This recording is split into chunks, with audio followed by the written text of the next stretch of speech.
पहला प्रश्न है डॉक्टर अखिलेश जी रावत, रेवती रमन राजू खेड़ी और नागर सिंह जी चौहान, इनके माध्यम से प्रश्न आया है। देश में कन्वर्जन गतिविधियां बहुत तेजी से बढ़ी है।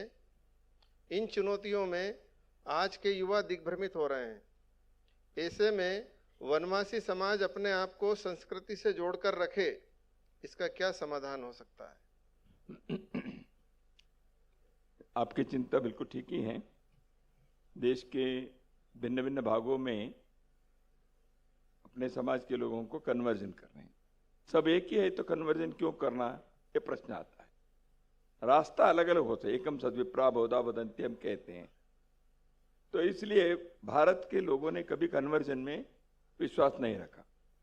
ये कन्वर्जन सेमेटिक रिलीजन लोगों के ये कार्यशैली है। दुनिया में इन्होंने ऐसे ही किया है। पहले 1000 वर्षों में उन्होंने यूरोप को, अफ्रीका को बना दिया। अब अभी के 1000 वर्षों में पूरे एशिया को ऐसे बनाना है, ये मंशा लेकर चले हैं। भारत के लोगों ने धर्म संस्कृति के प्रचार दुनिया भर में 1000 साल से किए हैं, कन्वर्शन नहीं किया। अपने देश के लोग जहां गए वहां धर्म मार्ग पर चलने के लिए उनको कहा। उदाहरण के लिए विवेकानंद गए, स्वामी रामतीर्थ गए, कई लोग गए। हमने उनको योग सिखाए, सत्य पर चलने के लिए बताया। वो आप अच्छे ईसाई बनो, आप अच्छे मुसलमान बनो, यही हमारे देश के लोगों ने हमेशा कहा है। क्योंकि हमने कहा सत्य एक है, मार्ग अलग अलग हो सकते हैं। हमारे रामकृष्ण परमहंस ने सभी प्रकार के मत पंथ के, स्वयं अलग अलग मजहब के भी उन्होंने प्रैक्टिस किया। तब एक ही है भैया, ऐसे कह दिया।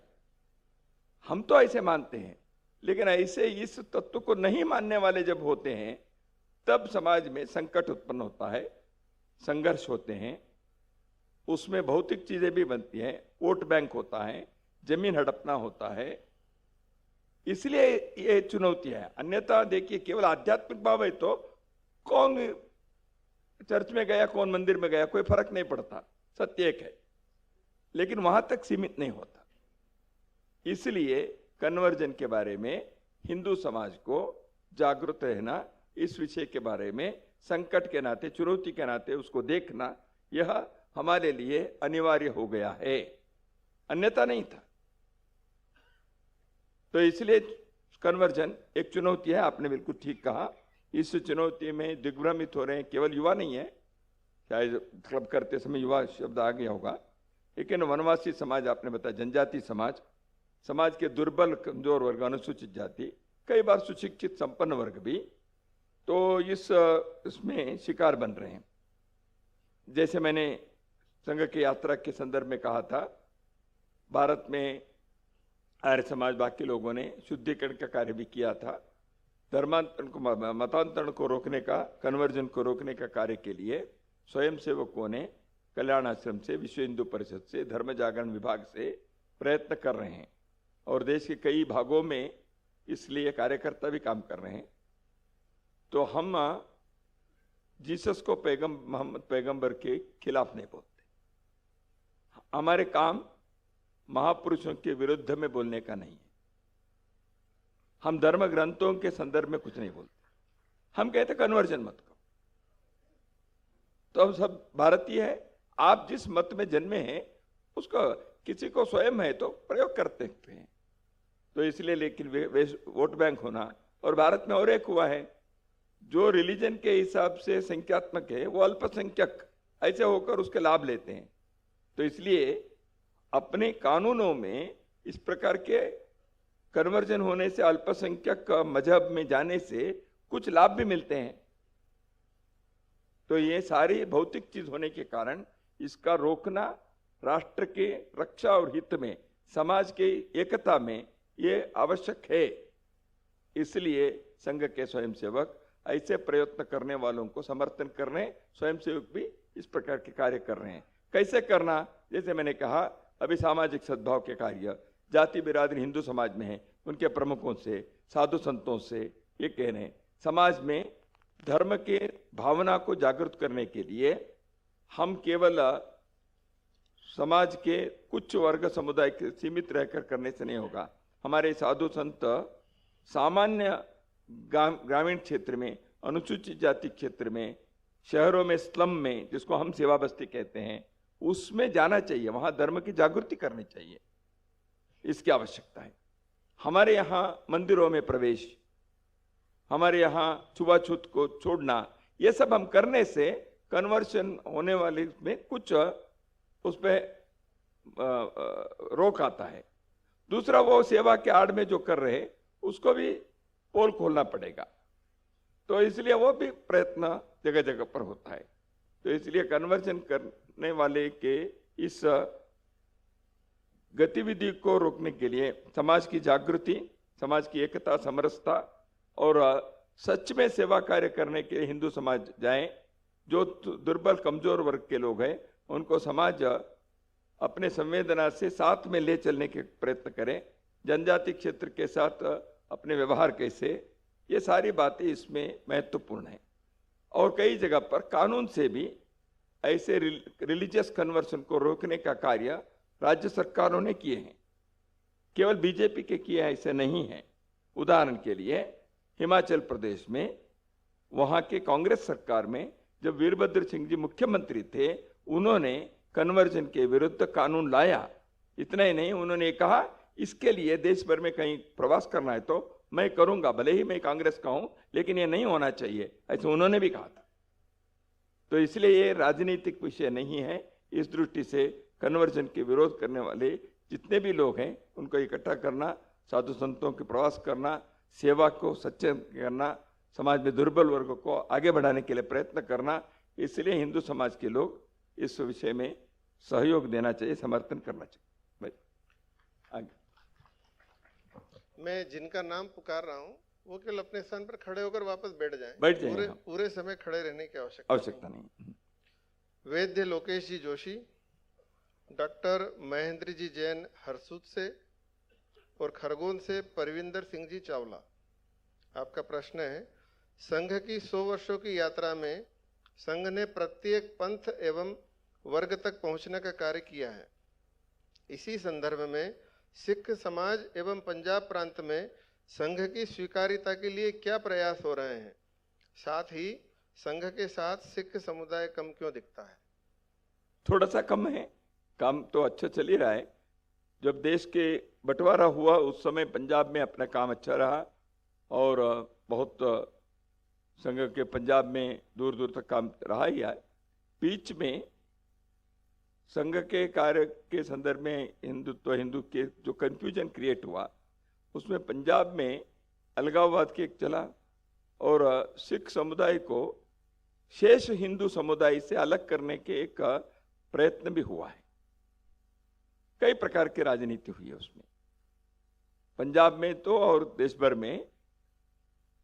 हिंदू समाज से ही कई लोग, एक एक व्यक्ति सिख बने हैं। रोटी बेटी व्यवहार आज भी है। तो इसलिए गुरुद्वारे में जाने वाले सनातन हिंदू जो है, जो सिख नहीं है, केश नहीं रखे, पगड़ी नहीं बांधते हैं, ऐसे लोग गुरुद्वारे में भी जाते हैं, श्रद्धा से जाते हैं, जाना भी चाहिए। और जो केश रखते हैं, पगड़ी बांधते हैं, ऐसे जो सिख बने हैं वो भी बाकी मंदिर में जाते हैं, कोई फर्क नहीं था। लेकिन ये नहीं करना चाहिए, ऐसे कुछ लोगों ने प्रयत्न करके के बीच में एक अंतर डालने के लिए प्रयत्न किया, इसलिए थोड़ी समस्या हुई। लेकिन संघ के प्रयत्न लगातार रहा है। पंजाबी भाषा, सिख समुदाय के गुरुओं के संदर्भ में श्रद्धा, अभी गुरु तेग बहादुर जी की शहादत के 350 वर्ष के स्वयंसेवक जगह जगह पर मना रहे। मैं ही कार्यक्रम में बठिंडा में गया था, कानपुर में गया था, अभी दिल्ली में कार्यक्रम हुए। तो ऐसे सिख समुदाय के लोगों से जोड़ने के लिए भिन्न भिन्न प्रकार के कार्य कर रहे हैं। कई प्रकार के सेवा के कार्य में, वैचारिक काम में भी। इसलिए सप्त सिंधु करके एक संस्था बनाए हैं। उस सप्त सिंधु संस्था से सिख समुदाय के इतिहास के, सिख इतिहास कैसे भारत के जुड़ा, उस भारत के इतिहास का अविभाज्य अंग है सिख इतिहास, तो उसके सही अर्थ से उसको सब बताना, कैसे ग्रंथ साहिब में भारत के सभी संतों के विचार है, नामदेव का भी है, तुकाराम का भी है, रामायण के उल्लेख है, राम के उल्लेख है, ये सब सत्य है। तो इसको यदि हम साझा संस्कृति के जो विषय हैं इसको हम सामने लाने का प्रयत्न कर रहे हैं, तो इसमें पंजाब में अभी संघ के विजयदशमी उत्सव 310 स्थानों पर गणवेश में कार्यक्रम हुए। पंजाब में कई समस्याओं को भी हमने नशा के कन्वर्जन किए, दोनों समस्या पंजाब में ज़्यादा हो रहे हैं। वहाँ के सिख समुदाय के नेतृत्व भी इस विषय में बहुत चिंतित है। उन्होंने संघ के कार्यकर्ताओं से भी इन दोनों के संदर्भ में संघ हमारे साथ रहे, नशा मुक्ति करने के लिए, ड्रग्स और कन्वर्जन को रोकने के लिए। ये सिख समुदाय के नेतृत्व ही कह रहा है, संघ पर विश्वास उनको भी है, तो इसलिए ये कार्य आगे बढ़ रहा है। हम और प्रयत्न ज्यादा करेंगे। कहिए। सत्येंद्र किशोर जी मिश्रा उज्जैन से, मीतेश जी जैन इंदौर से, खरगोन से लोकेंद्र जी छाजेड़ और नागदा से अनिरुद्ध सिंह जी चौहान। आपका प्रश्न है, वर्तमान में हिंदू समाज शिक्षित होने व आधुनिक होने के साथ साथ पश्चिमीकरण को अपनाता जा रहा है। आज आधुनिकता और पश्चिमीकरण का अंतर समाप्त हो रहा है, इससे व्यापक स्तर पर किस प्रकार निपटा जा सकता है? बिल्कुल, बहुत एक मौलिक प्रश्न है। सभी पश्चिम से जो आता है उसी को आधुनिक मान लिया हमने। Westernization is modernization. तो इस समीकरण से बाहर आना पड़ेगा। आधुनिक होना आवश्यक है, इसका अर्थ पश्चिमीकरण होना, मैंने कहा पश्चिम के जो सभ्यता के जो विश्व दृष्टि है, वर्ल्ड व्यू, उसमें कुछ गड़बड़ियां है।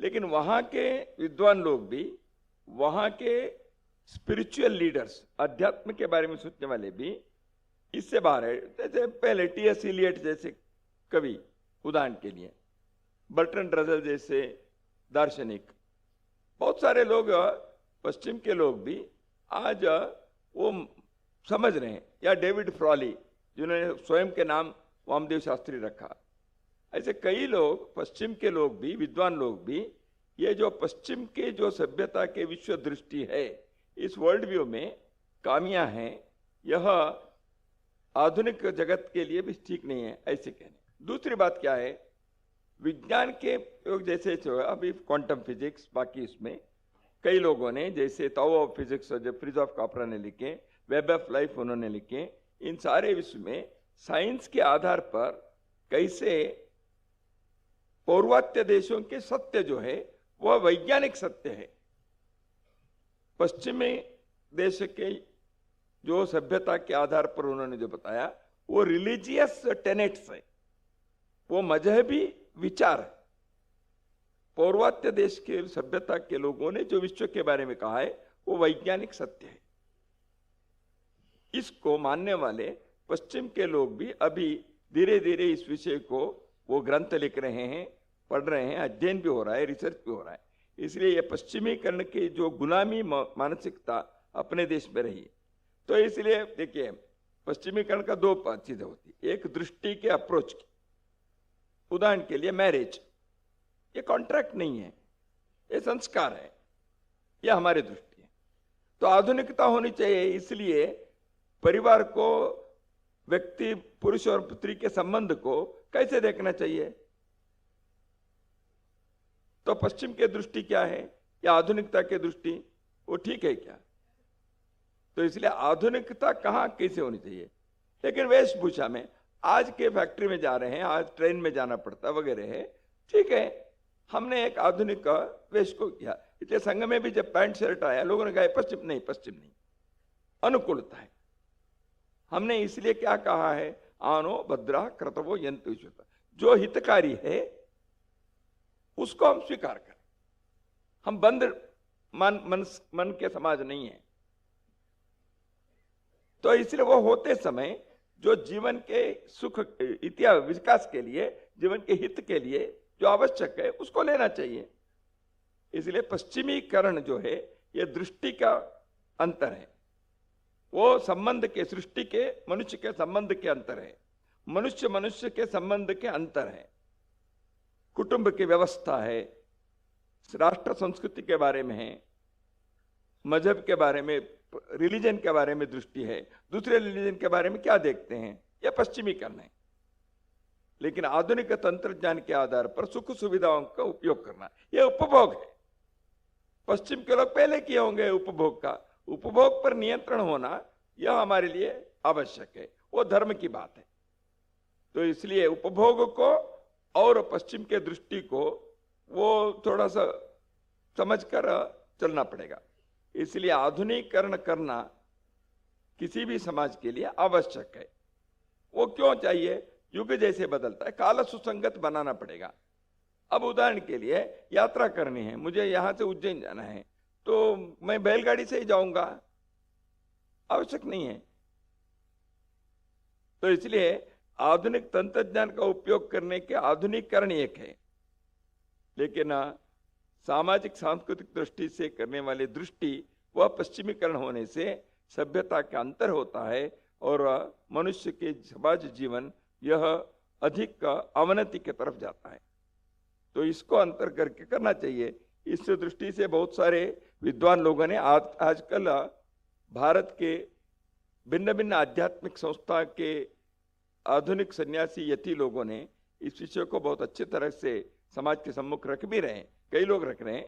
यह थोड़ा सा ये वैचारिक मंथन समाज जीवन में जीवन शैली के साथ जुड़कर और अधिक होने से इस समस्या का हल हो सकता है। खरगोन से लोकेंद्र जी छाजेड़, आपका प्रश्न है, आज देश का युवा नशा, मोबाइल में पूर्णतया डूबकर अपने भविष्य को खोखला कर रहा है। नशा मुक्ति हेतु कई प्रयास किए गए, लेकिन सफलता नहीं मिल पा रही है। अगर युवा को नहीं बचाया गया तो देश इस चुनौती का सामना कैसे करेगा? नशा तो रहेगा। नशा तो किसमें नशा होनी चाहिए, जितना चाहिए। हम स्वयं सेवक को इसलिए संघ के नशा लगा देते हैं। तो युवक को नशा चाहिए उसको, तो नशा बदलो। मदनलाल धिंगड़ा वहां गए विदेश में पढ़ने के लिए, अंग्रेजों के जमाना था, बहुत फैशनेबल आदमी था।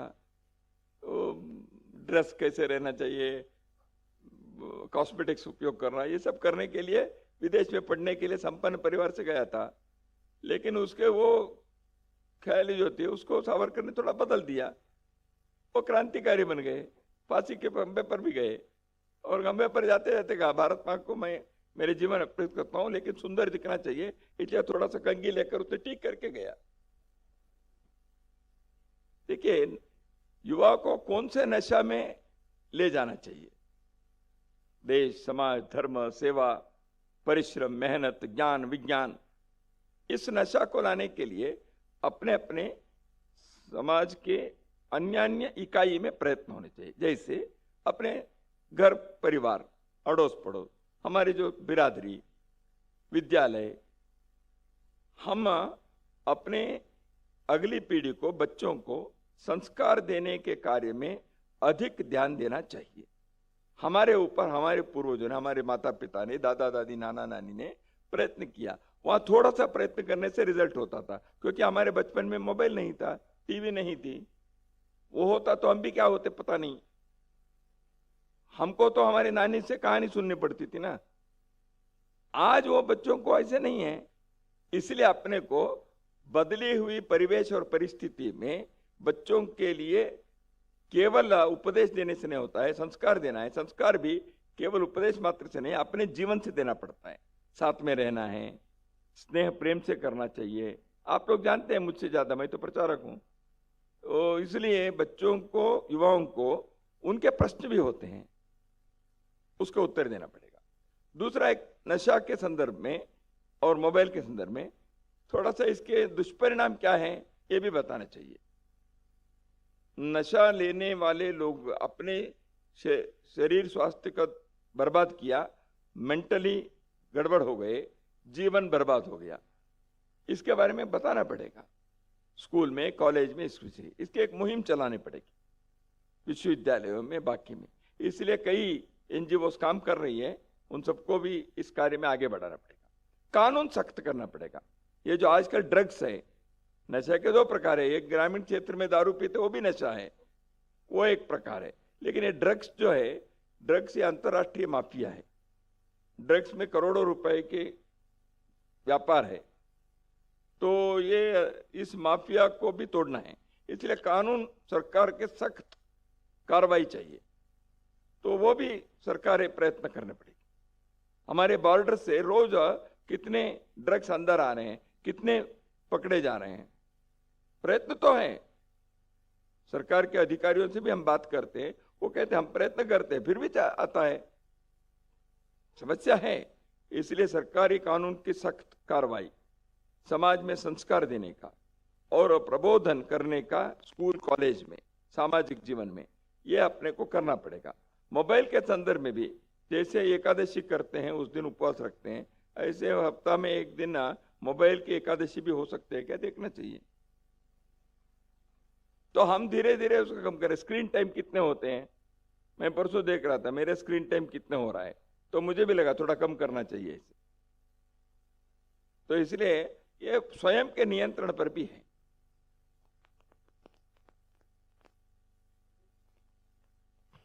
अनूप जी चौहान, डेटा संग्रहण व आर्टिफिशियल इंटेलिजेंस का मानवीय जीवन पर बढ़ता प्रभाव पर संघ का क्या विचार है और संघ की मानवीय गतिविधियों को इनसे कैसे जोड़ा जाए? देखिए, तंत्रज्ञान तो नए नए तंत्रज्ञान आएंगे, कभी भी मनुष्य के मस्तिष्क के नए नए जो प्रयोग होकर आविष्कार होते हैं, इसको हम रोक नहीं सकते। यद्यपि कुछ विद्वानों ने 25 साल पहले कुछ बातें बताई थी, जैसे उदाहरण के लिए टेक्निकल नो हाउ, ये हर लोग हर समाज चाहता है टेक्निकल नो हाउ। जापान से टेक्निकल नो हाउ, अमेरिका से, जर्मनी से टेक्निकल नो हाउ अपने को लेना चाहिए, हम भी टेक्निकल नो हाउ दे सकते हैं, वो ठीक है। लेकिन टेक्नोलॉजिकल नो वाट कितना लेना है इसकी कोई सीमा होनी चाहिए, लेकिन ये सीमा कानून से नहीं हो सकती, ये व्यवहार से, संस्कार से हो सकता है। कुछ कानून हो सकते हैं, जैसे ह्यूमन क्लोनिंग करना, इस तंत्रज्ञान को रोक सकते हैं। कई देश कानून बनाए हैं ह्यूमन क्लोनिंग नहीं करना, क्योंकि आप ह्यूमन क्लोनिंग से क्या क्या कर सकते हैं वो समस्या है। तो इसलिए कुछ बातें कानून से तो रोक सकते हैं, लेकिन आर्टिफिशियल इंटेलिजेंस जैसे या बिग डेटा वगैरह जो भी होता है, ये एक वर्तमान इसमें सूचना प्रौद्योगिकी के अगला चरण है। इस अगला चरण में और भी हो सकता है, 10 साल के बाद और भी कुछ आ सकता है। तो इसलिए समाज के संस्कार के में जो अपने को पक्के रहने के लिए और अधिक प्रयत्न करना पड़ेगा। अंधभक्ति करना चाहिए ऐसे मैं नहीं कहता, लेकिन जीवन के अर्थ को समझने के लिए हमारे साहित्य, संस्कृति, हमारे धार्मिक ग्रंथ, इसमें गहराई से उपनिषद ने कुछ सत्य बताया है। हमारे सभी पंथों के धार्मिक ग्रंथ में, जैन, बौद्ध, सिख, इसमें बहुत सारभूत विषय आप लेंगे तो ऐसे सत्य है, मैं विस्तार में नहीं जाऊंगा अभी। तो इन चीजों को वर्तमान पीढ़ी को सिखाने पड़ेगी, उसके आधार पर हम नए तंत्रज्ञान ले, कोई आपत्ति नहीं है। लेकिन इस हमारे पांव ठीक से जहां रहनी चाहिए, ये करने से मानवीय गतिविधियों पर होने वाले दुष्परिणाम को हम रोक सकते हैं। तो इसमें समस्या है, प्राइवेसी की समस्या है, सुख की कल्पना की समस्या है, ये आर्टिफिशियल इंटेलिजेंस और क्या क्या हो सकता है अब हम नहीं कह सकते। तो इसलिए थोड़ा सा इसका और अध्ययन भी होना पड़ेगा, इसमें शोध कार्य भी चल रहा है। इसलिए आज ही हम ऐसे करो, ऐसे कर, मत करो, ऐसे नहीं कह सकते, लेकिन दिशा ठीक रखने से मुझे लगता है समाधान मिल सकता है। उज्जैन से डॉक्टर खुशबू पंचाल जी, खंडवा से ऋषि जी गुप्ता, इंदौर से डॉक्टर रविंद्र पस्तौर, इंदौर से अनुराधा जी शर्मा, इंदौर से मनीष जी उपाध्याय और पंडित विजय जी रावल। आप सभी का प्रश्न है, अधिकांश भारतीय हिंदू परिवार में जन्मे हैं, अधिकांश भारतीय हिंदू परिवार में जन्मे हैं, फिर भी उनके समक्ष हिंदुत्व क्यों परिभाषित करना पड़ रहा है? भारतीय लोग अपनी सनातन सभ्यता को कब स्वीकार करेंगे? भारत हिंदू राष्ट्र कब घोषित होगा?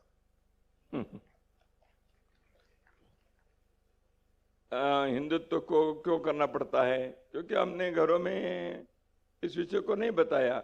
अपने देश में 50-60 वर्ष से यही सिखाया ना, हिंदू मत कहो, ये सेक्युलर का विरोध है। इसी को पाठ पढ़ा कर रहा तो सार्वजनिक रूप से मैं हिंदू कहना या हिंदुत्व के बारे में कह रहे हैं, ये एक अनाथेमा हो गया, ये स्टिग्मा है, नहीं कहना है। सेक्युलर है तो हिंदू विचार नहीं कहने चाहिए। संघ ने तो बहुत इसका अनुभव किया है 50 वर्षों में, फिर भी हम टिके रहे।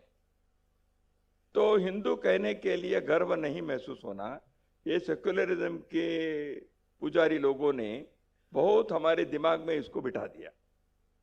हिंदू कहना पाप है, हिंदू कहना दकियानुसी है, हिंदू कहना सेक्युलर विरोधी है, हिंदू कहने से दूसरों के साथ चतुरता है, ये सब हमको पिलाया और समाज ने उसको स्वीकार कर लिया बिना सोचे, इसलिए समस्या हुई। तो इससे बाहर आना पड़ेगा। इसलिए मैंने कहा डीकोलोनाइजेशन ऑफ द माइंड, बुद्धि के जो गुलामी है उस औपनिवेशवाद से बाहर आना चाहिए। वो एक प्रयत्न जारी करने से घर में, जैसे मैंने कहा, कई विषयों के संदर्भ में चर्चा होनी चाहिए। घर में बाकी विषय होते हैं, इसके भी चर्चा होनी चाहिए। तो दृष्टि से संस्कार क्यों चाहिए, हम कौन हैं। दूसरी बात यह है, हर एक समुदाय को, मैं सभी समुदायों ने किया ऐसे, सब घर में किया ऐसे नहीं है, लेकिन अपने समाज में जाति कहना चलेगा, हिंदू कहना सेक्युलर विरोधी है। हम घर में बच्चों को हम कौन से जाति के हैं ये तो जरूर सिखाएं। हमने ये नहीं कहा देखो भाई वो आपके जो मित्र है वो दूसरे जाति के हैं, हमारे ये जाति है, हो सकते हैं, लेकिन वो भी हिंदू है, हम भी हिंदू है, ये हमने वाक्य नहीं जोड़ा, समस्या वहां हो गई। तो इसको हमें ठीक करना पड़ेगा ना। इसलिए वो संघ के शाखा ने वो कहा है तुम्हारे जाति छोड़ने की जरूरत नहीं, तुम हिंदू ये स्वीकार करो। संघ ने इस लाइन के ऊपर बड़ी लाइन खींच दी। तो बड़ी लाइन के बारे में जब ध्यान रखेंगे ये समस्या नहीं आती। भारतीय लोग अपनी सनातन सभ्यता कब स्वीकार कर रहे हैं? देखिए अभी देखिए, जैसे जैसे अभी उज्जैन में प्रतिदिन आने वाले यात्रियों की संख्या बड़ी है, उनके उसकी आयु भी कौन है। ऐसे नहीं कि भारत के सभ्यता को स्वीकार करने में पीछे होते, उनको बताना पड़ेगा। अभी शिक्षा नीति में इंडियन नॉलेज सिस्टम, भारत की ज्ञान परंपरा के विषय को जोड़ा है, नई शिक्षा है। लोग उत्साह से उसको अध्ययन कर रहे हैं। इसलिए हमारी सभ्यता के बारे में एक री अवेयरनेस शुरू हुआ है, तो रिविजिटिंग हो रहा है। इसलिए मैं जैसे प्रवास करके नौजवानों में देखता हूं, भारतीय सनातन सभ्यता के बारे में उत्सुकता बढ़ी है, अध्ययन कर रहे हैं, रिसर्च कर रहे हैं। केवल अंधानुकरण नहीं कर रहे हैं, नई पीढ़ी वो समझकर करते हैं, अच्छी बात है। वो प्रश्न पूछे, अध्ययन करे, परिश्रम करे, समझने के बाद ही उसको स्वीकार करे। ये भारत के लिए एक पुनर्जन्म होगा, कोई बात नहीं है। हम प्रश्न पूछने वाले से, अध्ययन करने वाले से, शोध करने वाले से डरना नहीं चाहिए। जो प्रामाणिकता से करेगा वही इस सनातन सत्य पर आएगा, ये हमारा विश्वास है। इसलिए भारत का पुनर्जन्म इस दृष्टि से होगा ही, होना भी चाहिए, कोई चिंता नहीं। भारत हिंदू राष्ट्र कब घोषित होगा? घोषित है ही, आप मानो ना। डॉक्टर हेडगेवार जी ने बहुत पहले ही कहा है, घोषणा हमने कर दी है। इस भूमि पर एक भी हिंदू रहेगा वो कहेगा मैं हिंदू हूं, सनातन मार्ग से चलता हूं, ऐसे कहने वाला इस धरती पर मैं हिंदू हूं, हिंदू रहूंगा, ऐसे एक व्यक्ति जब तक रहेगा तब तक ये हिंदू राष्ट्र है। वो भी नहीं रहेगा तो देखेंगे ये हिंदू राष्ट्र है। डॉक्टर हेडगेवार जी ने कहा था, मैं केशवराव हेडगेवार कहता हूं ये हिंदू राष्ट्र है। राष्ट्र के नाते हम हिंदू राष्ट्र हैं, एहसास होना चाहिए। देखिए हम सब हिंदू हैं जन्म से, लेकिन हम हिंदू हैं इसके एहसास होनी चाहिए, अनुभूति होनी चाहिए। कुछ लोगों को हिंदू है इसलिए गर्व है, कुछ लोगों को हिंदू है, ठीक है हिंदू है तो एक्सीडेंटली मैं हिंदू हूं, मैं क्या करूं, वहां जन्म हिंदू हूं, ऐसे लोग हैं। कुछ लोग हम हिंदू हैं पब्लिकली मत बोलिए, घर में बोलिए चलेगा, ऐसे हिंदू भी है, थोड़ा सा उनको संकोच होता है। कुछ लोग भूल गए हैं हम हिंदू हैं, वो दूसरे मत पंथ में गए हैं 100 साल पहले 200 साल पहले, वो हिंदू है ये याद दिलाना पड़ेगा। वो अपने गोत्र जानते हैं, हम गुजर मुसलमान हैं, हम बुनकर हैं, हम ये है, हम वो है, हम ब्राह्मण मुसलमान हैं, काशी में हैं ब्राह्मण मुसलमान। हाँ, एक समुदाय है वो कहते हैं हम ब्राह्मण मुसलमान हैं, क्योंकि मतांतरित हुए हैं, उन सबको गोत्र भी मालूम है। लेकिन हम हिंदू है वो भूल गए, जाति याद है, हम गुजर थे, हम ब्राह्मण थे, हम ठाकुर थे, यानी जाति याद है। अरे भाई वो सब के कारण आप हिंदू हैं ये याद दिलाना पड़ेगा। अल्जाइमर रोग होता है ना, अल्जाइमर है ना, तो अल्जाइमर रोग में व्यक्ति अपने को भूल जाता है, तो समाज के कुछ हिस्से को भी ऐसे होता है, तो याद दिलाना पड़ेगा, तो तब होता है। हिंदू राष्ट्र तो है, राज्य व्यवस्था अलग है। संविधान के नाते हम राज्य व्यवस्था भारत है, समाज के नाते हम हिंदू राष्ट्र है। इसलिए सिक्के के जारी करते समय भारत के प्रधानमंत्री ने बहुत गर्व से कहा, पहले बार इस सिक्के के ऊपर भारत माता भगवा ध्वज लेकर खड़ी है, ऐसे कहा। वो राष्ट्र है, इस राष्ट्र को राज्य ने स्वीकार किया है, चिंता मत करो। गर्व से कहो हम हिंदू है, गर्व से बनो हम हिंदू है, गर्व से रहो हम हिंदू है। इंदौर से स्वप्निल जी और सपना जी साहू, धर्मनिरपेक्षता को भारतीय संदर्भ में कैसे परिभाषित करेंगे? क्या संघ धर्मनिरपेक्षता को स्वीकार करता है? ये धर्मनिरपेक्षता ऑक्सीमोरॉन है। क्या है? धर्मनिरपेक्षता नामक चीज नहीं है। अब बैठिए, धर्मनिरपेक्षता यानी क्या है? धर्म नहीं चाहिए। मैंने कहा धर्म रिलीजन नहीं है, रिलीजन निरपेक्षता हो सकती है। भारत में सभी राज्य व्यवस्था में जो लोग रहे, उदाहरण के लिए विजयनगर साम्राज्य या शिवाजी महाराज के राज्य, ये सब रिलीजन निरपेक्ष रहे। आपके रिलीजन कौन से हैं? आप शैव है, वैष्णव हैं, जैन है, सिख है, इस आधार पर आपके लिए व्यवहार नहीं होगा। राज्य धर्म राज्य है, शिवाजी महाराज के, राम जी के, विजयनगर साम्राज्य के, तो इसलिए वहां मत पंथ के आधार पर किसी भी प्रकार के गड़बड़ नहीं किए, सब समान है। इसलिए पंथ निरपेक्षता, रिलीजन निरपेक्षता राज्य व्यवस्था के लिए आवश्यक है। व्यक्ति धर्म निरपेक्ष नहीं हो सकता, समाज भी नहीं हो सकता। धर्म के मार्ग पर ही चलना पड़ेगा। धर्म और पंथ अलग अलग है। देखिए पंथ क्या है? वो हमारे व्हीकल है। आप यहाँ आए हैं, अपने गाड़ी अलग अलग है।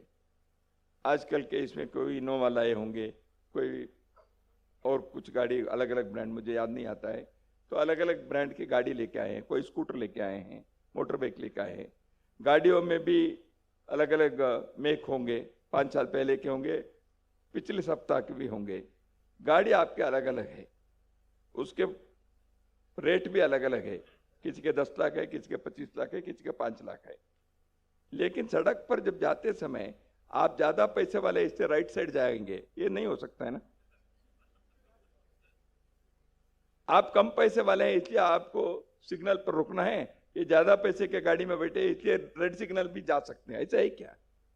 वो जो ट्रैफिक नियम है ना, वो सबके लिए लागू होता है, वो धर्म है। मेरी इच्छा है मुझे कौन सी गाड़ी चाहिए, वो मेरा पंथ है। वो पंथ मुझे, आज मैं 5 लाख की गाड़ी लिए हैं, मुझे थोड़ा सा 1 साल के बाद लगा मैं थोड़ा मेरी गाड़ी बदलता हूं, मैं पंथ बदल सकता हूं, लेकिन धर्म नहीं बदल सकता। ट्रैफिक नियम वही रहेगा। इसलिए ट्रैफिक नियम धर्म है, वो गाड़ी वो मेरी जो है वो मेरे चॉइस है, इसलिए वो मेरे पंथ है। इस पंथ के रास्ते में निरपेक्षता हो सकती है, धर्म की निरपेक्षता नहीं हो सकती। इंदौर से अरविंद जी तिवारी, अखंड भारत का स्वप्न कब पूरा होगा?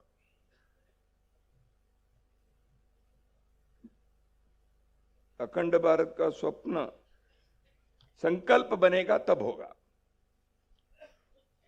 अब संकल्प अखंड भारत के अर्थ क्या है? 1947 के 14 अगस्त को जो था उसका है या उससे पहले का है? वो कब तक जाना पड़ेगा?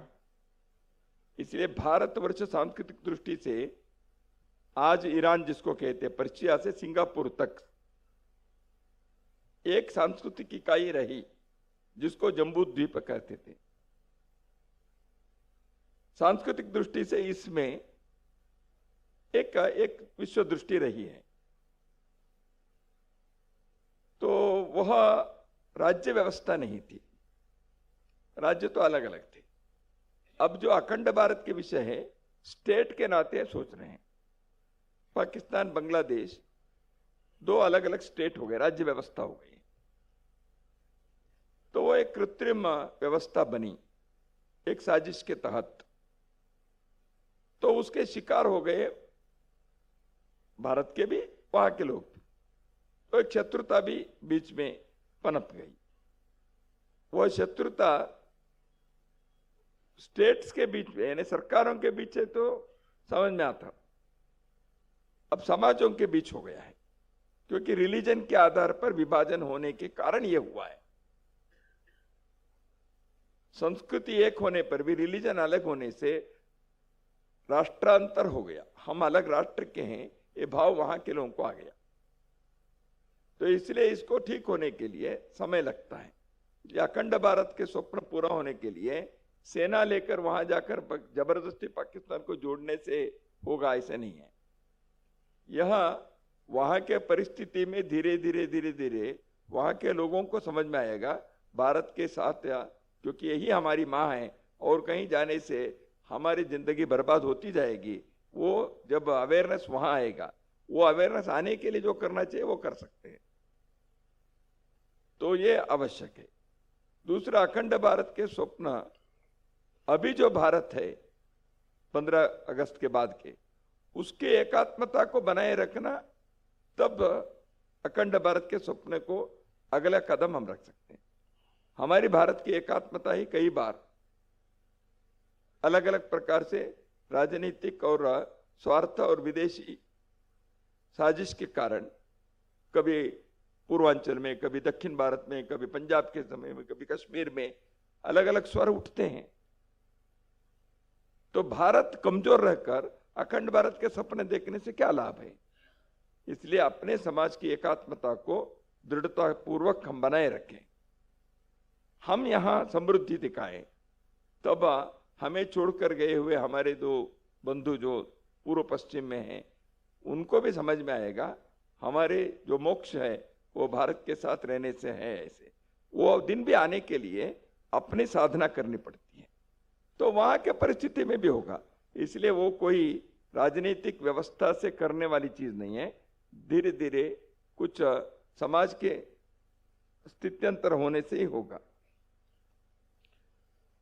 इंदौर से ध्रुव जी तिवारी, खंडवा से प्रशांत जी कोचर, रुचिका जी महेश्वरी, नीमच से आशीष जी सोनी और देवास से प्रद्युम्न सिंह जी राठौर। आपका प्रश्न है, विद्यार्थी, पालक एवं शिक्षक शिक्षा के क्षेत्र के ये तीनों आधार स्तंभ है। पिछले कई वर्षों में इन सभी के नैतिक मूल्यों में गिरावट आई है। इसका समाधान कैसे किया जाए? नई शिक्षा नीति इसमें किस तरह सहायक हो सकती है? विद्यार्थी, पालक एवं शिक्षक किसमें नैतिक गिरावट आई है, ये केवल वहां नहीं है, समाज में है। देखिए, जो कुएं में है वो बाल्टी में है।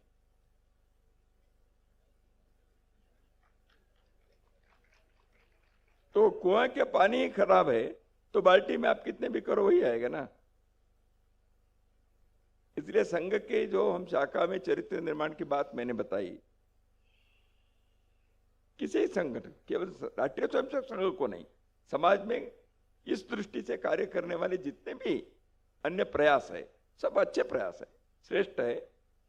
सभी लोग मनुष्य के चरित्र निर्माण के लिए, मनुष्य के व्यक्ति निर्माण के लिए प्रयत्न कर रहे हैं। कठिन काम है, इसलिए मैंने कहा जो कुएं में है वो बाल्टी में आने से बाल्टी में आए हुई चीजों को शुद्ध करना पड़ता है, एक सतत साधना है। तो इसलिए मनुष्य के सामने श्रेष्ठ आदर्श रखेंगे तो वो जिस प्रकार के प्रदूषित वातावरण में रहता है उस वायरस में तुरंत उसको पकड़ लेते हैं। नैतिकता से मुझे रहने की इच्छा है। मैं मेरे ऑफिस में जाता हूं, 4 लोग उसी वातावरण में दिन रात रहना पड़ता है, भ्रष्टाचार के वातावरण में। इसलिए वो वायरस प्रबल है, अनैतिकता के, चारित्रहीनता के, लालसा के, ये वायरस प्रबल है। तो इसलिए अपने मास्क कितने भी लगाओ थोड़ा सा प्रॉब्लम होता है। इसलिए दिन में 4 बार धूप लेना, क्या भाप लेना पड़ता है। हम करते हैं क्या? कोरोना में तो कर सकते हैं क्योंकि अपने को बचाना है, समाज को बचाने के लिए भी ये करना है। तो ये करना है तो नैतिकता के, चारित्र के पाठ पढ़ने वाले नहीं, उसके आदर्श समाज में। पहले मन में क्या होता था, जैसे आपने बिल्कुल ठीक कहा, एक शिक्षक है, वो गांव के लोगों के लिए उनके आर्थिक स्तर क्या है ऐसे नहीं है, उनके जीवन से सभी लोग उनके प्रणाम करते थे। ऐसे हमारी सोसाइटी में, अपने अपार्टमेंट्स में, हमारे गेटेड कम्युनिटी में, हमारे मोहल्ले में ऐसे लोग तैयार होने चाहिए जिनके जीवन से, चारित्र से वो बड़े हैं। तो ये होना आवश्यक है। तो शिक्षा क्षेत्र इसमें और धार्मिक क्षेत्र, ये दोनों बहुत महत्व के हैं। सामाजिक क्षेत्र अगला है। समाज में एनजीओ चलाते हैं, सोसाइटी चलाते हैं, सेवा कार्य चलाते हैं, वो अपने नैतिकता को बनाए रखें। धर्म क्षेत्र के लोग, साधु संत महात्मा, मठाधीश, पुजारी, मंदिर चलाने वाले, गुरुद्वारा चलाने वाले, उनके ऊपर कोई भी प्रश्न उठाने की हिम्मत किसी को नहीं होनी चाहिए। ऐसे उनके जीवन होना चाहिए, क्योंकि ये समाज के एक दायित्व है। इस दायित्व को हम निभा रहे हैं। मेरे एक गलती से समाज के लिए विश्वास टूट जाएगा उस व्यवस्था पर। इसलिए इस जिम्मेवारी को, दायित्व बोध को हमें सिखाना पड़ेगा। यह करना चाहिए। देखिए, अपील टास्क है। राम के भजन करना आसान है, राम जैसे रहना आसान नहीं है, तो करना पड़ता है। नई शिक्षा नीति में इसके बारे में है। देखिए, शिक्षा नीति कितने भी अच्छे हो, शिक्षा नीति अच्छे है, अच्छा भी होगा, और उसमें करने के लिए उसमें भी पालक छोड़कर शिक्षक विद्यार्थी के बारे में है, पालकों के लिए थोड़ा कम है, ज्यादा नहीं है उसमें। लेकिन शिक्षा नीति कितने भी अच्छे हो, देखिए संविधान बनाने के बाद अंतिम भाषण में पूज्य बाबा साहेब अम्बेडकर जी ने एक विषय बताया था।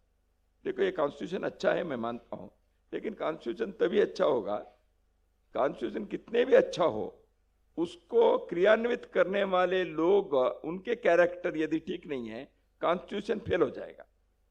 कॉन्स्टिट्यूशन कितने भी खराब हो, यदि उसको क्रियान्वित करने वाले लोग सच्चरित्रवान होंगे, चरित्रवान होंगे, प्रामाणिक होंगे, उस कॉन्स्टिट्यूशन को भी वो ठीक कर सकते हैं। तो इसलिए संविधान में केवल अक्षरों में जो बनाए हैं, उसको क्रियान्वित करने वाले लोग कैसे हैं, इस पर वो निर्भर करता है, उसके परिणामकारिता। ऐसे शिक्षा नीति के भी, शिक्षा नीति में है, लेकिन क्रियान्वित करने वाले व्यवस्था चाहिए, ब्यूरोक्रेसी, संस्था के संचालक और टीचर्स, ये सब लोग करने के लिए एक सामूहिक मन समाज के पक्ष में बनना पड़ेगा। प्रयत्न है, करेंगे ऐसे लगता है, तो समाज जागृत होते होते इन चीजों को भी करना संभव होगा। अगला प्रश्न है डॉक्टर खुशबू जी पांचाल का, उज्जैन से। प्रश्न है, भारत देश युवाओं का देश है। राष्ट्रीय स्वयंसेवक संघ से युवाओं को अधिक से अधिक जोड़ने के लिए क्या सार्थक प्रयास किए जा रहे हैं? लगातार संघ का कार्य यही है, युवकों को जो है, आज भी मैं कहूं कि देश के किसी एक इस प्रकार के प्रयास से अत्यधिक युवा हर वर्ष जुड़ते हैं।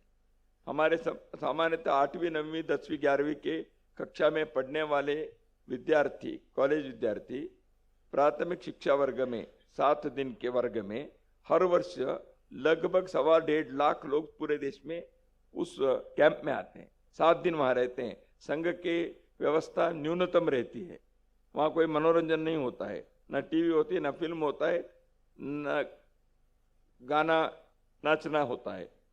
वहां सुबह 4:30 बजे उठकर शाखा लगानी पड़ती है। लेकिन 1.5 लाख युवक का सब प्रकार के परिवारों से, अमीर गरीब पढ़े अनपढ़े ग्रामीण नगरीय आते हैं। तो इसलिए युवाओं को जोड़ने का कार्य संघ ने भरपूर किया है, करते रहा है। कल भी यहाँ एक एकत्रीकरण हुआ महाविद्यालय विद्यार्थियों की शाखा चलाने वाले कार्यकर्ताओं के। तो इसलिए संघ के प्रयत्न युवाओं को, यानी क्या है, युवाओं का सामान्यतः 4 बातें उनके मन में रहती। यौवन होने के कारण, युवक होने के कारण, गर्म खून के होने के कारण कुछ बातें हैं। एक है आदर्श प्रियता है उनकी, ध्येयवाद, अन्याय के खिलाफ आवाज उठाने।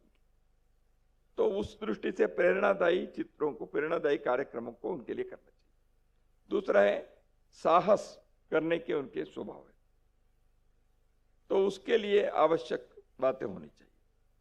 तीसरा है उनको मस्ती में रहने की इच्छा है। हर मस्ती खराब नहीं है, हर मस्ती चारित्रहीनता नहीं है। मस्ती सांस्कृतिक दृष्टि से सामूहिकता को बढ़ाने के लिए जैसे मस्ती चाहिए, फन चाहिए, उस फन को उनके सामने लाना चाहिए, वो आवश्यक। और युवक प्रयोगशील है, हम जो कहेंगे उसी पर चलेगा ऐसे नहीं सोचना चाहिए। उसको लगता है ऐसे क्यों नहीं है, उसके लिए मौका देना चाहिए। संघ ने इन चारों विषयों को ध्यान में रखकर युवकों के लिए कार्यक्रमों की रचना उस प्रकार करने के लिए हम छूट भी देते हैं, करते भी हैं। संस्कार की कुछ बातें पक्के रखते हैं, तो इसलिए युवाओं को जोड़ना संभव होता है और युवा सेवा के लिए सामने आते हैं। बहुत बड़े प्रमाण में हमने देखा है संघ के युवक सेवा कार्य के लिए भी आगे आते हैं। तो इस दृष्टि से हम ये करने का विचार संघ ने किया है। प्रयास भी सार्थक है, अभी तक अच्छे ही अनुभव है। इसलिए हर वर्ष संघ के विस्तारक प्रचारक निकलने वाले कॉलेज विद्यार्थी जीवन से सैकड़ों की संख्या में नई पीढ़ी के लोग संघ के पूर्णकालिक काम करने के लिए सामने आते हैं। देश इतना बड़ा है इसलिए वो संख्या कम है, लेकिन संघ के जो ताकत है उस हिसाब से ठीक है। श्री अंकित जी वोरा, श्री शैलेंद्र कुमार जी शर्मा, किमेशा जी सोनी, डॉक्टर अतुल जी करंडे। भारत की प्रगति में भ्रष्टाचार एक बड़ी बाधा है। क्या इसके साथ विकसित भारत की संकल्पना पूरी हो सकेगी? संघ की दृष्टि में भ्रष्टाचार का क्या समाधान है? देखिए, भ्रष्टाचार, कहाँ के भ्रष्टाचार प्रगति की बड़ी बाधा है? राजनीतिक क्षेत्र में अथवा सरकारी अधिकारियों में भ्रष्टाचार है, वो बाधा है। हम अपने व्यापार में, मेरे काम में, मेरे नौकरी में मैं गड़बड़ करता हूँ, वो चलेगा, वो भ्रष्टाचार नहीं है। ऐसे है क्या? तो इसलिए भ्रष्टाचार क्या नहीं है? परीक्षा में नकल करना भी भ्रष्टाचार है, व्यापार में मिलावट करना भी भ्रष्टाचार है, रिश्वत लेकर काम करना सरकारी व्यवस्था में भ्रष्टाचार है। इसलिए भ्रष्टाचार, हम किसी एक भ्रष्टाचार को देखेंगे तो वही होगा। हाँ, कौन से ज्यादा घातक है? देश की सुरक्षा के साथ खिलवाड़ करने वाले भ्रष्टाचार ज्यादा घातक है। नशा को, ड्रग्स को देश के अंदर रहने के लिए करने वाले भ्रष्टाचार अधिक घातक है, परिणाम उसके ज्यादा है तो भ्रष्टाचार, वो भी नकल करने वाले भी। तो इसलिए भ्रष्टाचार के परिणाम भिन्न भिन्न होते हैं। तो इसको रोकने के लिए समाज के नैतिक स्तर को आगे बढ़ाना पड़ेगा, कानून सख्त करने पड़ेंगे। भ्रष्टाचार के संदर्भ में कानून को लागू करने वाले लोग कौन हैं, वो भ्रष्टाचार से मुक्त किए उनको हुए बिना भ्रष्टाचार के ऊपर काबू नहीं कर सकते। कानून से, संस्कार से होना अलग बात है। चक्रवर्ती राजगोपालाचारी जो भारत के प्रथम गवर्नर जनरल रहे हैं, उन्होंने एक बात बताई थी, सामान्यतः देश के प्रगति के मापदंड जो है उसको पर कैपिटा इनकम कहते हैं। पर कैपिटा इनकम कितना है तो देश आगे बढ़ा है। तो भारत के संदर्भ में पर कैपिटा कैरेक्टर कितने हैं ये देखना चाहिए, ऐसे कहा था। प्रति व्यक्ति चारित्र कितने हैं, क्योंकि हम राम जी के भूमि के हैं। शील और चारित्र यहां हरिश्चंद्र की भूमि है, भगवान बुद्ध की भूमि है, भगवान महावीर की भूमि है, गुरुओं की भूमि है। तो यहां चरित्र और शील यहां के मापदंड है। तला प्रति व्यक्ति चारित्र के स्तर क्या है ये देख, वो करेंगे कैसे। संघ ने जो पंच परिवर्तन के विषय का कुटुंब प्रबोधन एक उसमें प्रमुख है, नागरिक कर्तव्य एक है। इन चीजों को ठीक से लागू करने से कई बातें इसमें ठीक होने की संभावना अधिक है। मनुष्य प्रवृत्ति है भ्रष्टाचार, तो इसलिए मनुष्य प्रवृत्ति से उसको ठीक करना पड़ेगा। कोई व्यक्ति भ्रष्टाचार कर रहा था तो डिपार्टमेंट बदला राजा ने, लेकिन हर जगह पर वो भ्रष्टाचारी कर रहा था। बाद में उनको लगा कहाँ भेजे, तो नदी के तट पर उसको बैठो, काम क्या है, तो नदी के जो तरंगे होते हैं उसको गिनती करके मुझे बताना, उसके लिए तुमको तनख्वाह देंगे, ऐसे बताया। डिसमिस तो नहीं किया था, काम लगाया था। तो काम में लगाया तो 2-4 दिन के बाद फिर आरोप आया ये भ्रष्टाचार। अरे ये इस पे क्या भ्रष्टाचार का है? नहीं, वहां नाव आते हैं, नाव जब आते हैं तरंग इधर उधर होते हैं, उन्होंने नाव के लोगों को, देखो मैं सरकारी काम कर रहा हूं, तुम भी डिस्टर्ब कर रहे हो, पैसे दो। तो भ्रष्टाचार एक प्रवृत्ति है। तो इसलिए आप कुछ भी करो वो भ्रष्टाचारी है, तो उस प्रवृत्ति से कैसे वो आदत को ठीक करना पड़ेगा। वो संस्कार से होगा, आदर्शित उदाहरण से होगा। अपने देश में दोनों प्रकार के थे, चाणक्य से लेकर सर्व विश्वेश्वरैया तक। विश्वेश्वरैया जी के बारे में चाणक्य के जैसे कहते वही कहते थे, भारत रत्न विश्वेश्वरैया। 2 कैंडल रखते थे, सरकारी काम होने के बाद एक कैंडल को बुझाकर दूसरे अपने व्यक्तिगत पढ़ने के लिए दूसरे मोमबत्ती को वो जलाते थे। ऐसे उदाहरण भी है, ऐसे उदाहरण अधिक हो ये प्रयत्न करना चाहिए। गुरदीप सिंह जी धार, क्या हम फेसबुक, इंस्टाग्राम और व्हाट्सएप जैसे प्लेटफॉर्म के जरिए फिर से किसी तरह की गुलामी की ओर बढ़ रहे हैं?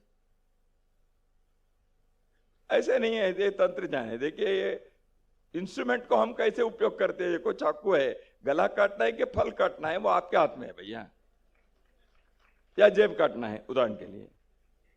तो इसलिए इंस्ट्रूमेंट की गलती नहीं है, और हम इन चीजों को, प्लेटफॉर्म को रोक नहीं सकते। हाँ, थोड़ा सा उस पर काबू कर सकते हैं, चीन ने किया, लेकिन नेपाल ने सोशल मीडिया पर लागू किया कुछ कानून, जेन जी उठ कर आए, क्या करें। तो इसलिए हम चीजों को नियंत्रित करते समय मानसिकता को भी देखना चाहिए, उसके अंदर अच्छे बातें आने के लिए क्या करना चाहिए वो ज्यादा चाहिए।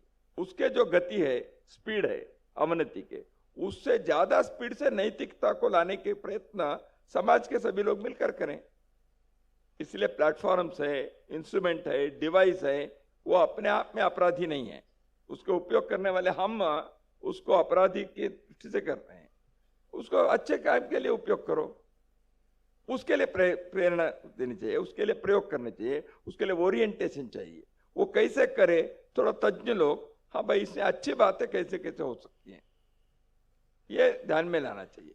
है थोड़ा चैलेंज है, हर टेक्नोलॉजी जब आता है ये चैलेंज थोड़ा रहता है, लेकिन उसको आत्मसात करने की हमारी ताकत भी बढ़ानी चाहिए, तब ये हो सकता है। अजय जी शर्मा, इंदौर, आपने प्रथम सत्र में विदेशी आक्रांताओं के आधुनिक हथियारों का उल्लेख किया, तो आज तकनीकी युग में स्वयं के कंधे पर लाठी क्यों है?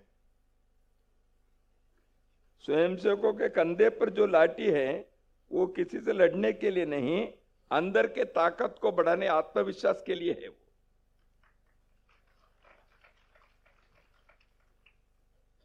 तो लाठी से झगड़ा करने के लिए हमने लाठी की ट्रेनिंग नहीं दे रहे हैं, आत्मविश्वास के लिए दे रहे। देखिए लाठी वैसे गड़बड़ चीज भी नहीं है। अब बंदूक लेना है तो हर किसी को आपको लाइसेंस देना पड़ेगा, कुछ 1000 रुपए होता है। स्वयंसेवक अपने गणवेश के लिए इतना खर्चा करता है, लाठी के लिए भी आजकल क्या 10-12 रुपए कितना हो गया केतन भाई? दंड के लिए 40 रुपए है। तो मैं जब लिया था तो तब 2 रुपए थे। तो इसलिए अब बंदूक हर स्वयंसेवक को दे सकते क्या? दूसरा, खुले मैदान में दंड के प्रयोग करने के लिए छूट है। आप बंदूक के प्रयोग करना है तो उसके लिए भी लाइसेंस हर शाखा के लिए लेना पड़ेगा, और गलती हो गई तो पार्क में चलने वाला बेचारा वो मर जाएगा। तो ट्रेनिंग ऐसे नहीं दे सकते। बंदूक रखने से लाठी छोड़कर स्वयंसेवकों को हम तैयार नहीं कर पाएंगे। हमको सैनिक तैयार नहीं करने, हमको पुलिस तैयार नहीं करनी, हमको स्वयंसेवक तैयार करने हैं। उसका आत्मविश्वास चाहिए। तो इसलिए लाठी एक आत्मविश्वास का विषय। क्रमांक 1। क्रमांक 2, देखिए बंदूक हो लाठी हो, वो लड़ता है अंततः तो आदमी। It is not the gun that fights, the hand that fights. It is not the hand that fights, it is the heart that is behind it that fights. Tukaram Omble 26 नवंबर को मुंबई में एक लाठी पकड़कर ही खड़े थे। कसब को उन्होंने पकड़ लिया, हैंड ओवर किया। ओबले के पास बंदूक नहीं था, एक लाठी। तो इसलिए देखिए हिम्मत क्या है वो है। यदि हिम्मत ठीक नहीं है तो बंदूक लेकर मैं मेरे ऊपर ही गोली चला दूंगा। इसलिए संघ के स्वयंसेवकों के लाठी के द्वारा हम एक प्रशिक्षण दे रहे हैं, उसके कुछ टेक्निक्स के, हिम्मत बढ़ा रहे हैं सामूहिकता लाने के लिए। तो इसलिए वो बंदूक का काम करने के लिए लाठी सिखा नहीं रहे हम। तो ये फर्क है। हाँ, हरसूद से डॉक्टर महेश चंद्र जी जैन, देश में जनसंख्या असंतुलन के संबंध में संघ का क्या विचार है? जनसंख्या बढ़नी चाहिए। महेश चंद्र जी, आपके कितने बच्चे हैं?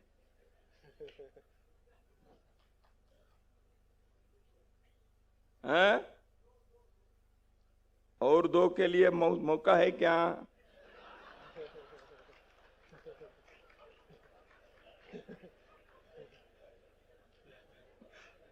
मैं मेरे माता पिता के 7 बच्चों में से मैं एक हूं,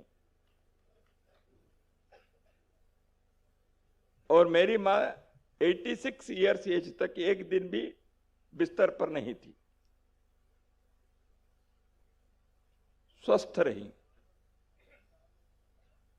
ऐसे हजारों लाखों परिवार हिंदुस्तान में हैं। बच्चे ज्यादा होने से मां के स्वास्थ्य का क्या होगा? समस्या ऐसे नहीं है। पर परिवार 2.3 होने चाहिए, ऐसे कहते हैं। अभी 1.8 केरल में हो गया, कई जगह पर और भी समस्या है। तो इसलिए 3 संतान होना आवश्यक है। भारत के जो आर्थिक संसाधन, शिक्षा की व्यवस्था, स्वास्थ्य की व्यवस्था, इसको भी ध्यान में रखने चाहिए। और जनसंख्या असंतुलन होता है, जनसंख्या नीति अपने समाज में भारत सरकार की तरफ से होने चाहिए। प्रधानमंत्री और गृह मंत्री ने इस विषय के बारे में सार्वजनिक रूप से उन्होंने आश्वासन दिया है, वो हम करने वाले हैं। उनको थोड़ा मौका दीजिए और एक बार कर देंगे, क्योंकि वो एक के बाद एक करना है। जनसंख्या नीति करनी है, और जनसंख्या नियंत्रण करना है तो केवल हिंदुओं के लिए नहीं कर सकते, सबके लिए समान होगा। उसमें अल्पसंख्यक ये वो सब नहीं करना, सभी के लिए होगा। इंसेंटिव डिसइंसेंटिव उसका भी ध्यान में रखकर करने पड़ेंगे। तो जनसंख्या असंतुलन एक है संतति के कारण है, दूसरा घुसपैठी के कारण है, तीसरा धर्मांतरण के कारण है। घुसपैठी रोकने के लिए सख्त कानून होने चाहिए। और कई लोग अभी धीरे धीरे जो फॉरेन सिटीजन्स एक्ट वगैरह बना है और वोटिंग मतदाता सूची में SIR शुरू हो गया, कई लोगों को ध्यान में आ रहा है हम यहाँ नहीं रह सकते ऐसे। तो इसलिए जो घुसपैठी अवैध रूप से भारत के अंदर आए हैं उसको भी ध्यान में रखकर उनको वापस भेजना चाहिए। कठिन काम है लेकिन उसके लिए भी प्रयत्न होना। तीसरी बात, धर्मांतरण जो पहले बताया, मत परिवर्तन होता है, उस कारण से भी जनसंख्या असंतुलन है। तो मत परिवर्तन तो जो पैदा हो गए वो होने का असंतुलन, पैदा होने वाले नहीं होने वाले, इसके संदर्भ में भी किसी एक समुदाय में ज्यादा पैदा होते हैं, दूसरे समुदाय में पैदा होने के लिए इच्छा ही नहीं है। ये भगवान की इच्छा नहीं है ना, मनुष्य की है। तो इसलिए एक समाज के नाते भी अपने को सोचना चाहिए, जब ये जनसंख्या नीति के तहत इन बातों को ध्यान में लेकर कानून भी बने, लेकिन समाज अपनी सुरक्षा, अपने भविष्य के बारे में भी सोचने वाले बने, तब ये ठीक होता है। संघ का कहना यही है। मनन जी पारिक। तीन प्रश्न और बाकी है ना जी? 2 है। कार्य और कार्यक्रम छोटे बड़े कैसे हों, संघ का प्रबंधन उत्कृष्ट होता है। कृपया संघ के प्रबंधन कौशल और कार्यप्रणाली के विषय में बताएं। आपको धन्यवाद। देखिए, संघ के कार्यक्रम में एक प्रतिबद्धता, लगन है, समर्पण भाव है, इसलिए होता है एक। और संघ के कार्यशैली में इन बातों को हर एक विषय के बारीकी से करना चाहिए। ऐसे हम केवल संघ करता है ऐसे मेरा क्लेम नहीं है। समाज में और भी कई संस्थाएं अच्छे कार्यक्रमों के आयोजन करते हैं, उन सबका मैं अभिनंदन करता हूं, क्योंकि उनसे भी हमको सीखने को मिलता है। हम भी समाज में बाकी लोगों को देखते हैं। संघ के स्वयंसेवकों को क्यों ऐसे होता है? देखिए, सिंपल है। प्रतिदिन सुबह समझो 6 बजे शाखा लगनी है। 6 बजे कोई भी रहे या ना रहे, वो स्वयंसेवक का वहां जो है वो 6 बजे सीटी बजाता है, शाखा शुरू। एक ही है तो भी करता है। उसके दिमाग में ये समय पालन करना ये बिठाया है। हिंदुस्तान भर में शाखा सुबह 6 बजे वाले 6 बजे, 6:30 वाले 6 बजे, शाम को 6 बजे वाले 6 बजे वो करेंगे ही। ऐसे 1 घंटे के कार्यक्रम के लिए 5 मिनट, 10 मिनट, 20 मिनट के जो कार्यक्रम के हैं उसको रोज वो करता है मुख्य शिक्षक। वो 8वीं 9वीं पढ़ने वाला विद्यार्थी होगा, अनपढ़ कोई ग्रामीण व्यक्ति होगा, लेकिन उसको ये सिखाते हैं प्रतिदिन वो करना है। इसलिए उसके जीवन में भी एक अनुशासन आता है, वो सीखता है। कार्यक्रम करते समय पूर्व योजना, पूर्ण योजना, planning in advance and planning in detail, ये एक हमारे प्रशिक्षण के हिस्सा है। ऐसे बारीकी से 2500 बातें संघ के प्रशिक्षण में ही है। तो इसलिए मैनेजमेंट के कई चीजें स्वाभाविक रूप से आता है। संघ में खर्चा होता है तो भी हम सामान्यतः कार्यक्रम के 12 घंटे के अंदर कार्यक्रम के हिसाब किताब पूरा होनी चाहिए, ऐसे हम सोचते हैं। 1 महीने का कैंप है समझो, 1 महीने के कैंप होने के बाद आज समारोह हो गया, कल सुबह तक उसके हिसाब किताब पूरा रहे, यह हमारा प्रयत्न रहता है। तो ये वर्षों से ऐसे ट्रेनिंग देने के कारण बारीकी से सोचने के का आदत संघ में बनती है। तो मैनेजमेंट के बाकी विषय भी है, human management, resources management, time management, इन सारे विषयों के संदर्भ में इस प्रशिक्षण से स्वाभाविक रूप से वो सीखते हैं। तो इसलिए होता है। तो इसलिए प्रबंधन कौशल को बहुत लोग अभी एक मिन्सबर्ग करके कोई मैनेजमेंट गुरु रहे, उनके विषय को लेकर IIM के एक प्रोफेसर हैं, उन्होंने एक लेख लिखे हैं संघ के मैनेजमेंट और मिन्सबर्ग ने बताया हुआ चीज। तो उन्होंने तुलना की है। उन्होंने क्या कहा, संघ में उसको कैसे लागू होता है। संघ के लोगों ने मिन्सबर्ग को पढ़ा नहीं है, तो लेकिन उन्होंने एक तुलना की है, ये संभव है। तो ये सारी चीजें की है। तंत्र, कुशलता, पढ़ना एक है, समर्पण, स्नेह, आत्मीयता, लगन और एक ऊपर के उदाहरण की प्रेरणा, यह होता है तो यह सब संभव है। अपने देश में बहुत सारे परिवार, बिजनेस परिवार, उदाहरण के लिए मैं कह रहा हूं, तो उन्होंने बाहर से मैनेजमेंट सीखने से अधिक अपने ही पूर्वजों के जीवन शैली, सादगी, सेवा भाव, हर प्रकार के एक एक पै के हिसाब रखना, समग्रता से सोचना, भविष्य के बारे में सोचना, परिवार को एकत्र रखना, संयुक्त परिवार रखना, हमारे देश के बिजनेस परिवारों ने ये किया है। इसलिए 3-4 पीढ़ी होने के बाद भी वो उस अनुशासन को, परंपरा को, परिपाटी को पालन करते हैं। तो उदाहरण से होता है। संघ ने भी इसी उदाहरण के आधार पर इन चीजों को आगे बढ़ाया है।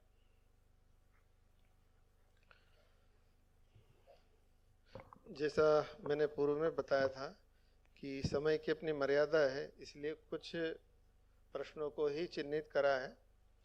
तो अंतिम प्रश्न है, भूपेंद्र जी जोशी धार, मनीष जी उपाध्याय इंदौर, एसपी बंसल इंदौर। संघ ने पिछले 100 वर्षों के शताब्दी वर्ष में व्यक्ति एवं समाज दोनों को गढ़ा है। अगले 25 वर्षों में संघ राष्ट्र निर्माण की दिशा में कौन सी नवीन वैचारिक एवं सामाजिक चुनौती को सबसे महत्वपूर्ण मानता है? इनके समाधान के लिए राष्ट्रीय स्वयंसेवक संघ की क्या दीर्घकालिक योजना है? इसमें उपस्थित प्रमुख नागरिकों की क्या भूमिका है? तो इसका अर्थ तो और 100 साल संघ को ये काम करते रहना पड़ेगा, ऐसे आपकी इच्छा है।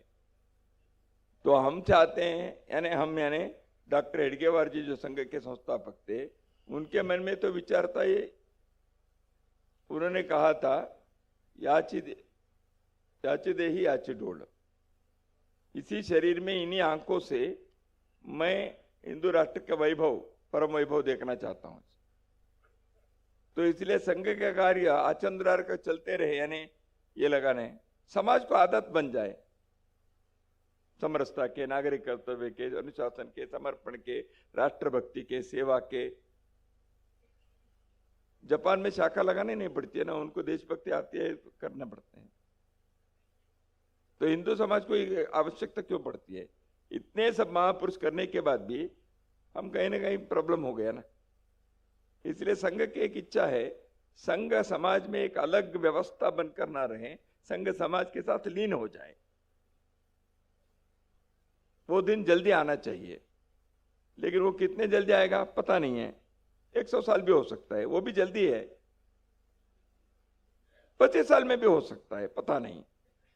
इसलिए अगली पीढ़ी संघ के यदि समाज के पूरा देखने में सफल हो गया, कामयाब हो गया, तो संभव है। इसका अर्थ 100% संगठन पर नहीं आएंगे, वो कभी होगा नहीं। क्योंकि हिंदू समाज में एक पद्धति में सभी लोग आ जाएंगे, ये होगा ही नहीं। क्योंकि हमारी विविधता है, पंथ, संप्रदाय, जाति, भाषा इतने है ना। तो इसलिए उस विविधता में एकता की अनुभूति करने का काम जो है वो संघ का है। तो वो पूर्ण होगा कब? तो इसलिए आगे देखना पड़ेगा कैसे होगा। अगले 25 वर्षों में राष्ट्र निर्माण की दिशा में कौन सी नवीन वैचारिक और सामाजिक चुनौती? देखो, चुनौती मैंने जैसे कहा, जीवंत समाज में हमेशा कोई ना कोई प्रश्न रहता है, लेकिन उस प्रश्न को समझकर समाधान करने की ताकत उस समाज में होना चाहिए। चुनौती तो रहेगी। अभी आर्टिफिशियल इंटेलिजेंस, देखो बाहर के कोई चुनौती होगी, हिंदू समाज को कोई खाने के लिए आएगा, हमेशा धर्म परिवर्तन समझो रुक गया, लव जिहाद रुक गया, हो सकता है। समस्या दूसरे प्रकार के हो सकती है, जैसे आपने पता आर्टिफिशियल इंटेलिजेंस के, नैतिकता कम हो सकती है। इसलिए ग्रीक सभ्यता में विदेशी आक्रांताओं के कारण या और किसी कारण से ग्रीक सभ्यता की अवनति नहीं हुई है। समाज के अंदर के अवनति से नैतिकता में, चरित्र में वगैरह होने के कारण वो नष्ट हो गए। इसलिए चुनौती किसी भी प्रकार की आ सकती है। चुनौती और प्रश्न को समझकर समाधान ढूंढकर आगे बढ़ने वाले समाज चाहिए। वह जागृत, संगठित, पुरुषार्थी समाज। समाज पक्के हैं तो चुनौती आने दो, कोई चिंता नहीं। इसलिए समाज को उस दृष्टि से शक्तिशाली बनानी चाहिए। कौन से चुनौती ऐसे हो सकती है? अब दिखने में तो जैसे मैंने कहा, हिंदू समाज की दृष्टि से एक संस्कार की बातें आज जो कर रहे हैं, और समाज के बाहर के जो मत परिवर्तन के या उपभोगवाद की शिकार बनने के, ये चुनौती आज भी है।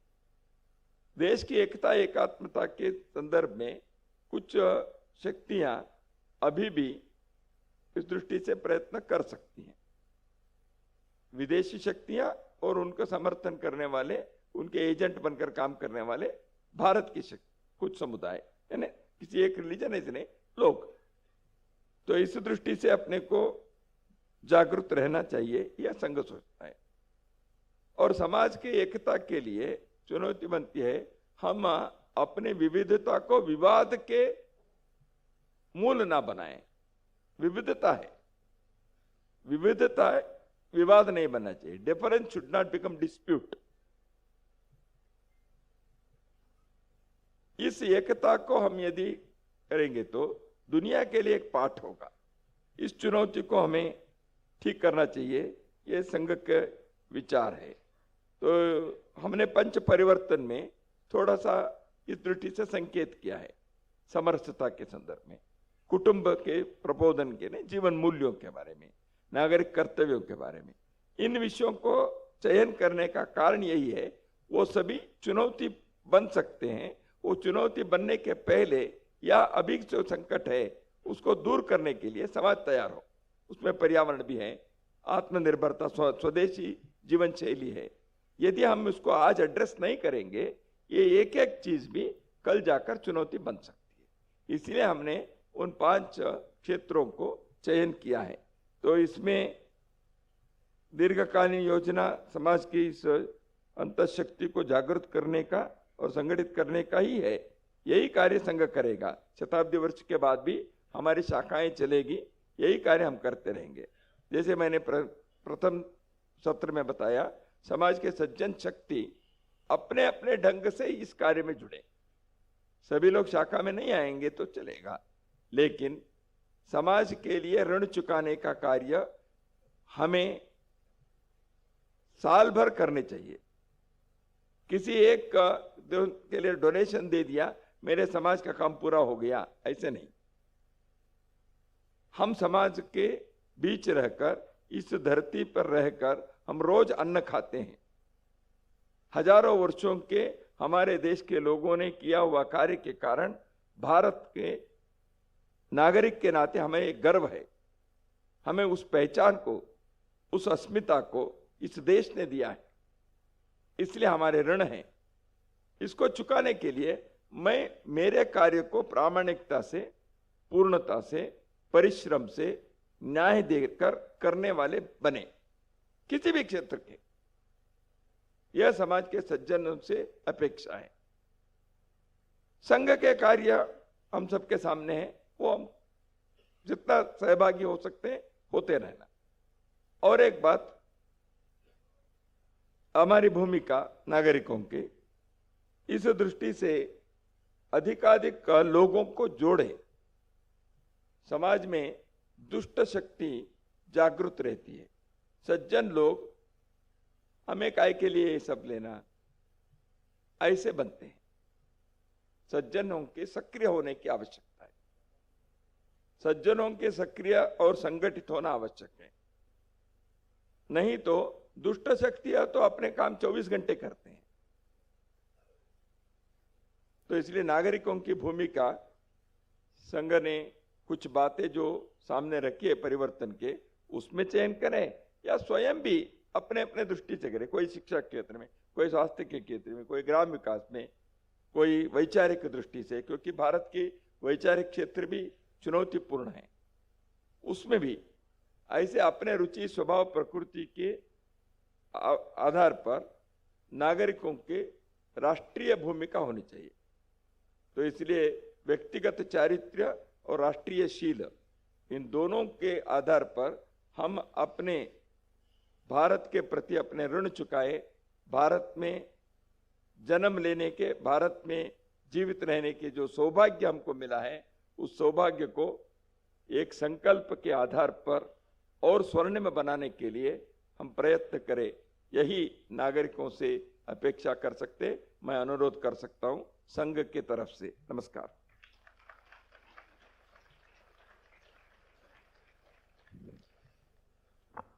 जैसा मैंने भूमिका में भी बताया था कि ये जो यहाँ पर सभागार में बंधु बैठे हैं, संख्या में कम है, लेकिन ये पूरे मालवा प्रांत में नेतृत्व करने वाले समाज के विभिन्न क्षेत्रों में वैसे बंधु यहाँ पर हैं। यहाँ पर बैठे हुए कई लोग एक व्यक्ति नहीं, अपने आप में एक संगठन है, और हम जिस दिशा में समाज को ले जाना चाहते हैं, निश्चित रूप से समाज उस दिशा में आगे बढ़ेगा। आज की इस प्रमुख जन गोष्ठी का उद्देश्य भी यही है, और राष्ट्रीय मुद्दों पर, हिंदुत्व के विषय पर हम समाज को कैसे एक मत कर सकते हैं, कैसे एक दिशा में ले जाने के लिए प्रेरित कर सकते हैं, इसमें हमारी क्या भूमिका हो सकती है वैचारिक दृष्टि से। तो मुझे लगता है कि ये इसमें आप सब कर ही रहे हैं, और जब एक दिशा में पूरी शक्ति लगती है तो जिस उद्देश्य को लेकर हम राष्ट्र का परम वैभव या जो अनेक प्रकार के विषय आए हैं कि भारत विश्व गुरु, तो निश्चित रूप से हम अपनी आंखों से ये सब कुछ देख पाएंगे। इतने व्यस्त समय में से और काफ़ी व्यस्तता के बाद भी आप संघ के हमारे आग्रह पर आप लगभग आधे दिन के लिए यहाँ पर पूरे समय उपस्थित रहे। सामान्यतया एक सत्र के लिए आना भी कठिन होता है इस प्रकार के व्यस्त लोगों का, लेकिन हमारे आग्रह पर आप पूरे तीनों सत्र में रहे, तो आप सबका मैं हृदय से आभार व्यक्त करता हूँ।